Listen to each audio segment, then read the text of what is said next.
Hello, ಇದು Priya creator YouTube channel. ಇವತ್ತು ನಾನು ಸ್ಲೀವಲ್ಲಿ shape front to back armhole shape ಹೇಗೆ ತೆಗಿಯೋದು, ಸ್ಲೀವ್ ರೆಡಿ ಆಗಿದೆ, front to back armhole shape ಹೇಗೆ ತೆಗಿಯೋದು ಅಂತ ತಿಳಿಸ್ಕೊಡ್ತಿದ್ದೀನಿ. ಪೂರ್ತಿ ವಿಡಿಯೋ ನೋಡಿ, ಕೊನೆವರೆಗೂ ನೋಡಿ, ತುಂಬ ಯೂಸ್ಫುಲ್ ಆಗುತ್ತೆ. ಕೆಲವರಿಗೆ ಕನ್ಫ್ಯೂಸ್ ಆಗುತ್ತೆ ಯಾವ ಥರ ತೆಗೆಯೋದು ಫ್ರಂಟ್ ಟು ಬ್ಯಾಕ್ ಶೇಪ್ ಅಂತ ಕನ್ಫ್ಯೂಸ್ ಆಗುತ್ತೆ. ಇದರಲ್ಲಿ ಡೀಟೇಲ್ ಆಗಿ ಹೇಳ್ಕೊಟ್ಟಿದ್ದೀನಿ. ಹಂಗೆ ಕಂಟಿನ್ಯೂ ಫುಲ್ ವಿಡಿಯೋ ನೋಡಿ ಸಬ್ಸ್ಕ್ರೈಬ್ ಮಾಡಿ, ಲೈಕ್ ಮಾಡಿ. ಇವಾಗ ಈ ಥರ ಇದೆಯಾ, ಬ್ಲೌಸ್ ಎಲ್ಲ ರೆಡಿ ಆಗಿದೆ. ಈ ಥರ ಬ್ಲೌಸ್ ಸ್ಲೀವ್ ಈ ಥರ ರೆಡಿ ಆಗಿದೆ. ಇದು ಲೈನಿಂಗು, ಇದು ಮೇನ್ ಫ್ಯಾಬ್ರಿಕ್ಕು, ಇದು ಲೈನಿಂಗು. ಈ ಥರ ಇದೆಯಾ. ಇವಾಗ ಎರಡು ಸ್ಲೀವ್ನು ಆಪೋಸಿಟ್ ಇಟ್ಕೊಬೇಕು. ಆಪೋಸಿಟ್ ಅಂದರೆ ಇದು ಮೇನ್ ಫ್ಯಾಬ್ರಿಕ್ಕು, ಇದು ಮೇನ್ ಫ್ಯಾಬ್ರಿಕ್ಕು. ಎರಡೂ ಆಪೋಸಿಟ್ ಇಟ್ಕೊಬೇಕು. ಅಂದರೆ ಒಂದ್ರ ಮೇಲೊಂದು ಆಪೋಸಿಟ್ ಆಗಿ ಇಟ್ಕೊಬೇಕು. ಆಪೋಸಿಟಿಗಾಗಿ ಇಟ್ಕೊಂಡು ನೀಟಾಗಿ ಕರೆಕ್ಟಾಗಿ ಸಮ ಮಾಡ್ಕೊಬೇಕು.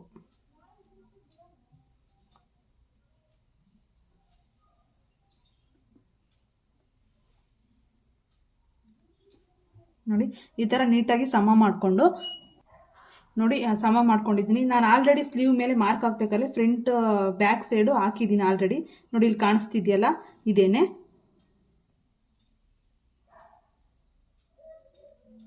ನಿಮಗೆ ಗೊತ್ತಾಗಲಿಲ್ಲ ಅಂತಂದರೆ ಏನು ಮಾಡಿ ಅಂತಂದರೆ, ಇಲ್ಲಿ ಸೆಂಟ್ರ್ ಪಾಯಿಂಟ್ ಇರುತ್ತಲ್ಲ, ಸೆಂಟ್ರ್ ಪಾಯಿಂಟಿಂದ 1 ಇಂಚು, 1/2 ಇಂಚಿಗೆ ಒಂದು ಮಾರ್ಕ್ ಹಾಕ್ಕೊಂಡು ಇಲ್ಲಿಂದ ಇಲ್ಲಿಗೆ ಸೆಂಟ್ರ್ ಎಲ್ಲಿ ಬರುತ್ತೆ, ಇಲ್ಲಿಗೆ ಬರುತ್ತೆ. ಇಲ್ಲಿಂದ ಇಲ್ಲಿಗೆ ಸೆಂಟ್ರ್ ಬಂದಾಗ ಇಲ್ಲಿ ಒಂದು ಪಾಯಿಂಟ್ ಮಾರ್ಕ್ ಹಾಕ್ಕೊಂಡು ಇಲ್ಲಿಗೊಂದು, ಇದು ಎಕ್ಸ್ಟ್ರಾ ಅಲೈನ್ಸು, ಇಲ್ಲಿಂದ ಇಲ್ಲಿಗೆ ಎಕ್ಸ್ಟ್ರಾ ಅಲೈನ್ಸ್ ಬಿಟ್ಟಿರೋದು, ಇಲ್ಲಿಗೊಂದು ಮಾರ್ಕ್ ಹಾಕ್ಕೊಂಡು ಇದನ್ನು ಜಾಯಿನ್ ಮಾಡ್ಕೊಳೋದು ಅಷ್ಟೇ. ಇಲ್ಲಿ ಮಾರ್ಕಿಂದ ಈ ಮಾರ್ಕಿಗೆ ಈ ಥರ ಇಟ್ಕೊಂಡು ಉಲ್ಟಾ ಸ್ಕೇಲ್ ಇಟ್ಕೊಂಡು ಇಲ್ಲಿಂದ ಇಲ್ಲಿಗೆ ಇಲ್ಲೊಂದು ಮಾರ್ಕ್ ಇಟ್ಕೊಂಡ್ರೆ ಫ್ರಂಟ್ ಶೇಪು ರೆಡಿ ಆಗುತ್ತೆ.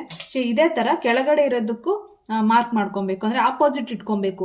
ಇದು ಲೈನಿಂಗು, ಇಲ್ಲಿ ಮೇನ್ ಫ್ಯಾಬ್ರಿಕ್ ಮೇಲೆ ನೀವು ಮಾರ್ಕ್ ಮಾಡ್ಕೋಬೇಕು. ಅಂದರೆ ಮೇನ್ ಫ್ಯಾಬ್ರಿಕ್ ಆಪೋಸಿಟ್ ಇರಬೇಕು. ಆವಾಗಲೇ right back side right to left ಕರೆಕ್ಟಾಗಿ ಬರುತ್ತೆ.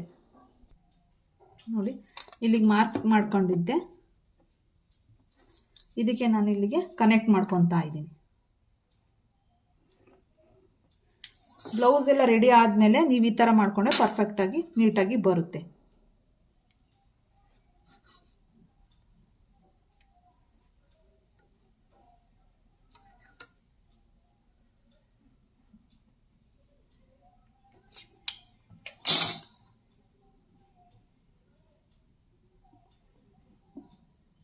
ನೋಡಿ, ಈ ಥರ ಬರುತ್ತೆ. ಇವಾಗ ಏನು ಮಾಡಬೇಕು, ಇದನ್ನ ಫ್ರಂಟ್ ಅಂತ ಒಂದು ಬರ್ಕೊಬೇಕು. ಫ್ರಂಟ್ ಅಂತ ಬರ್ಕೊಂಡ್ರೆ ನಿಮಗೆ ಈಸಿ ಆಗುತ್ತೆ.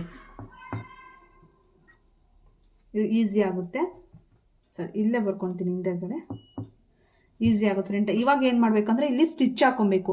ಈ ಗೆರೆ ಹಾಕಿದ್ದೀನಲ್ಲ ಮಾರ್ಕು, ಇಲ್ಲಿ ಸ್ಟಿಚ್ ಹಾಕೊಂಡು ಆಮೇಲೆ ಎಕ್ಸ್ಟ್ರಾಸ್ ಕಟ್ ಮಾಡಬೇಕು. ನೀವು ಮೊದಲೇ ಕಟ್ ಮಾಡಿಬಿಟ್ರೆ, ಸ್ಟಿಚ್ ಹಾಕೋದು ಮುಂಚೆ ಕಟ್ ಮಾಡಿಬಿಟ್ರೆ ಏನಾಗುತ್ತೆ, ಇಲ್ಲಿ ವೇರಿಯೇಷನ್ ಬರೋದು, ಸ್ಲೀವು ಸ್ವಲ್ಪ ಕಡಿಮೆ ಆಗೋದು, ಹೆಚ್ಚಾಗೋದು ಎಲ್ಲ ಆಗುತ್ತೆ. ಹಂಗಾಗಿ ಸ್ಟಿಚ್ ಹಾಕೊಂಬಿಟ್ಟು ನೀವು ಆಮೇಲೆ ಎಕ್ಸ್ಟ್ರಾಸ್ ಕಟ್ ಮಾಡಿ.